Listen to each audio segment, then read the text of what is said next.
जंतर मंतर पर छात्रों का आंदोलन रुक गया है। हालांकि छात्र और सीजेपी की तरफ से लगातार ये कहा जा रहा है कि आंदोलन खत्म नहीं हुआ है, बल्कि कुछ दिन के ब्रेक पर है। अगर सरकार ने उनसे किए गए वादों को पूरा नहीं किया तो ये आंदोलन फिर से शुरू किया जाएगा। और अभी सरकार से बहुत सारी मांगों को पूरा करवाना भी है। कई और मुद्दे अब सीजेपी की तरफ से और दूसरे छात्रों की तरफ से उठाए जा रहे हैं, और सबसे ज्यादा इस वक्त मांग उठ रही है नितिन गडकरी और अमित शाह के इस्तीफे की।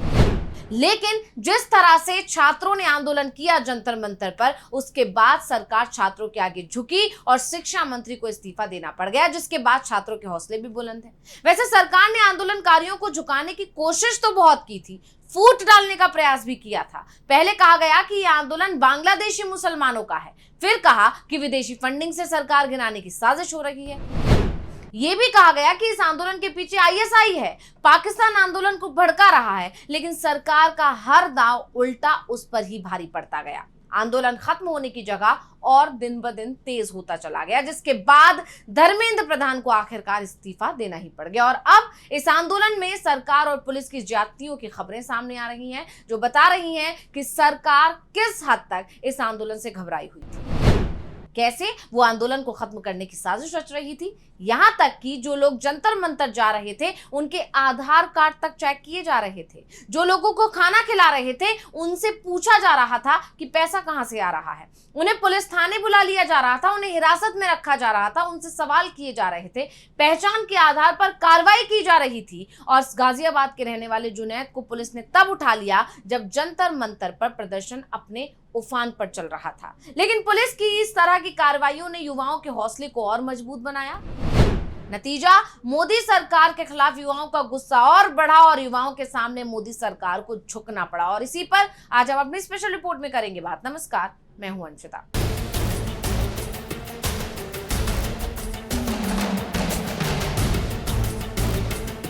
जंतर मंतर पर छात्रों के आंदोलन ने मोदी सरकार को हरा दिया, लेकिन सरकार अपनी ये हार अभी तक पचा नहीं पा रही है। शायद यही वजह है कि आश्वासन देने के बावजूद अभी तक प्रदर्शनकारियों के खिलाफ हुई एफआईआर को वापस नहीं लिया गया है, जिसके खिलाफ विपक्ष ने संसद में जोरदार प्रदर्शन भी किया और सरकार पर वादा तोड़ने का आरोप भी लगा दिया गया। लेकिन इन सब के अलावा एक और मामला सामने आया है, जिसने सरकार की खिसियाहट, बौखलाहट को एक बार फिर सामने लाकर खड़ा कर दिया है।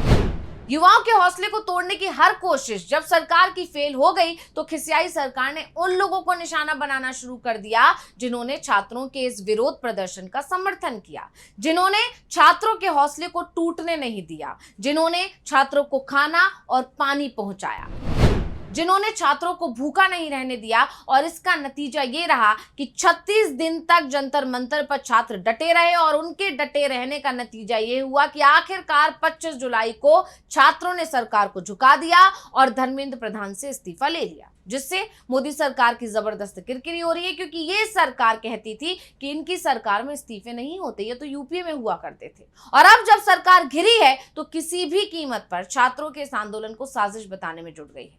ये आरोप लगाने की कोशिश कर रही है कि ये प्रदर्शन प्लांटेड था, इसको विदेशों से फंडिंग मिल रही थी, और शुरुआत से सरकार यही साबित करने में लगी है। लेकिन और जब जनता को युवाओं के खिलाफ बरगला नहीं पाई सरकार, तो सरकार ने दूसरा रास्ता अपना लिया। वो उन लोगों को परेशान करने लग गई जिन्होंने छात्रों का ध्यान रखा, उन तक खाना पहुंचाया, जिससे वो लोग डर जाएं और छात्रों को खाना या पानी पहुंचाना बंद कर दें और किसी भी तरह बस ये प्रदर्शन रुक जाए। दरअसल इस तरह की खबरें तब आ रही हैं जब जंतर मंतर पर विरोध प्रदर्शन कर रहे लोगों को खाना बांटने वाले व्यक्ति जुनैद को पुलिस ने परेशान किया, उनसे उलझुल सवाल पूछे, और ये आरोप खुद जुनैद ने लगाया है। जुनैद ने बताया कि 24 जुलाई यानी धर्मेंद्र प्रधान के इस्तीफे से ठीक एक दिन पहले रात को पुलिस ने उन्हें उठा लिया, उससे पूछताछ की, उसकी आंखों पर पट्टी बांधी और उसे गाजियाबाद की मसूरी ले गई। प्रदर्शनकारी जुनैद ने यह भी दावा किया कि पूरी रात उसकी आंखों पर पट्टी बांधे रखी और एक अधिकारी ने कथित तौर पर उससे पूछताछ की, और सवाल वही थे। पुलिस अधिकारी सिर्फ यही पूछने में लगा हुआ था कि उसे फंड कहां से मिल रहा है, यानी जुनैद जो खाना बांट रहे हैं वो खाना कैसे बांट पा रहे हैं, इतना सारा खाना किस तरह की फंडिंग हो रही है, इतना सारा खाना कैसे बांट पा रहे हैं, कहां से उन्हें इसके लिए पैसा मिल रहा है। और इसके बाद जब पुलिस को कोई भी जवाब नहीं मिल पाया, पुलिस जो चाह रही थी वो जवाब उसे नहीं मिला, तो मोहम्मद जुनैद मलिक को मसूरी ले गई और वहां ले जाकर छोड़ दिया। जुनैद ने दावा किया कि वो 25 जुलाई को कैब से दिल्ली लौटे।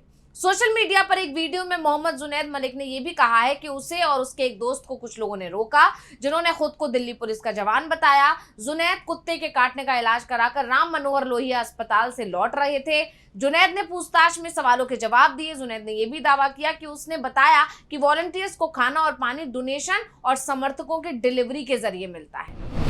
वहीं जुनैद के बारे में अगर बात करें तो नीट सहित अन्य परीक्षाओं के पेपर लीक और अन्य गड़बड़ियों के विरोध में जो दिल्ली के जंतर मंतर पर कॉकरोच जनता पार्टी और छात्रों का विरोध प्रदर्शन जो कई दिनों तक चला, इस दौरान गाजियाबाद के मसूरी थाना क्षेत्र के नाहल गांव में रहने वाले मोहम्मद जुनैद मलिक ने छात्रों को पानी और खाना उपलब्ध कराता था। इस सेवा भाव के कारण वो आंदोलन के दौरान और बाद में भी काफी चर्चा में है और जुनैद ने हाल ही में LLB की डिग्री पूरी की है।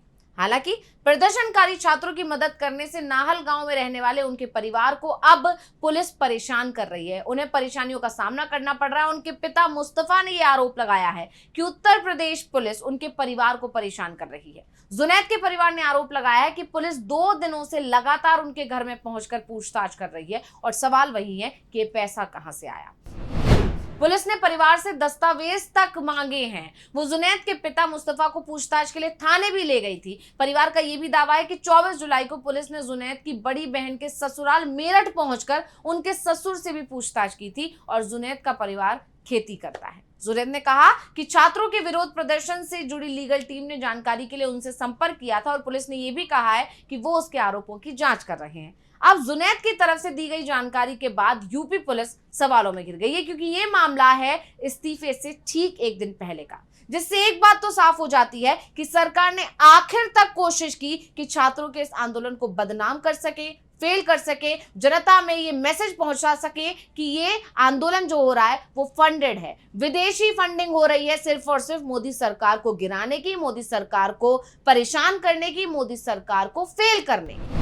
सरकार इस फिराक में थी कि कैसे भी छात्रों के इस आंदोलन को सरकार के खिलाफ साजिश बता दिया जाए। यहां तक कि धर्मेंद्र प्रधान के इस्तीफे से पहले भी आंसू गैस के गोले छोड़े गए, जिससे आंदोलन तितर-बितर हो जाए, छात्र यहां से चले जाएं। लेकिन छात्र जब नहीं रुके, उनके हौसले नहीं टूटे और वो अपनी मांग पर जब अड़े रहे और उन्होंने ऐलान कर दिया कि धर्मेंद्र प्रधान के इस्तीफे से कम और कुछ भी नहीं चलेगा और अगर इसमें सरकार की तरफ से देरी की गई, प्रधान का इस्तीफा नहीं लिया गया, तो फिर प्रधानमंत्री का इस्तीफा लेकर रहेंगे और इसी से सरकार डर गई।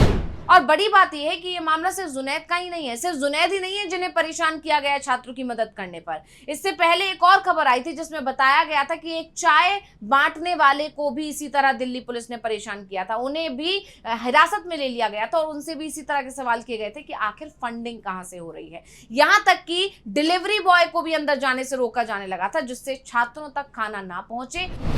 सरकार को ये उम्मीद थी कि अगर छात्रों को खाना पानी नहीं पहुंचेगा तो शायद ये आंदोलन इतना लंबा नहीं चल पाएगा, लेकिन ना तो छात्र रुके और ना ही इस आंदोलन के समर्थकों ने खाना भेजना बंद किया। उन्होंने इसी तरह अपना सेवा भाव जारी रखा और जब सरकार की सारी कोशिशें नाकाम हो गई, तब छात्रों के आगे सरकार को झुकना ही पड़ा और धर्मेंद्र प्रधान को इस्तीफा देना ही पड़ा। तो स्पेशल रिपोर्ट आपको कैसी लगी हमें कमेंट करके अपनी राय जरूर दीजिएगा। इसी के साथ मुझे दीजिए इजाजत। देखते रहिए DV लाइव। नमस्कार।